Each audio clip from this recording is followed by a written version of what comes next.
এটা না জানলে আসলে ডায়াবেটিস সম্পর্কে পরিপূর্ণ ধারণা লাভ করা সম্ভব না। এই দুইটা মানে একটা প্যানক্রিয়াজ বা অগ্নাশয় ইনসুলিন উৎপন্ন করতে পারে না, আর একটা কম উৎপন্ন করতে পারে।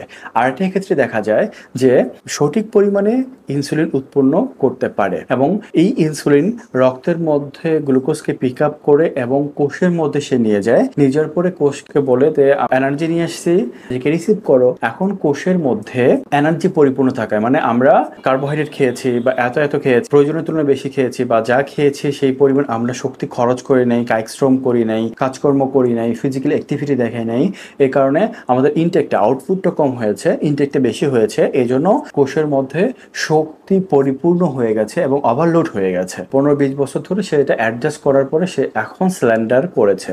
সে এখন বলতেছে যে আমি আর এনার্জি নিতে পারবো না, 10-12 বছর ধরে আমি এনার্জি ম্যানেজ করেছি, বাট এখন এত ওভারলোডেড হয়েছে, আমি আর পারতেছি না, আমি টায়ার্ড হয়ে গেছি, আমি আর নিতে পারবো না, আমি অলরেডি বিপদে আছি, তো তুমি কি করবে না করবে সেটা আমি জানি না। তখন সে ডোরটা ওপেন করে না, না ওপেন করার কারণে, সে রিসিভ না করার কারণে ইনসুলিনে কোষের ভিতরে নিয়ে যেতে পারে না, কোষ পর্যন্ত নিয়ে যেতে পারে, তার মানে ইনসুলিনের কমান্ডটা কোষটা শুনতেছে না। তখন রক্তের মধ্যে গ্লুকোজের পরিমাণ বৃদ্ধি হতে থাকে বা বৃদ্ধি পেয়ে থাকে, কারণ যেহেতু এটা সেলের মধ্যে ঢুকতেছে না, সেগুলো পরিপূর্ণ হয়ে আছে, এনার্জিতে পরিপূর্ণ হয়ে আছে। এমন অবস্থাকেই বলা হয় ইনসুলিন রেজিস্ট্যান্স। এবং এই ইনসুলিন রেজিস্ট্যান্সের কারণে প্রায় 60 ধরনের মারাত্মক মারাত্মক মেজর মেজর রোগের কারণ হয়ে থাকে।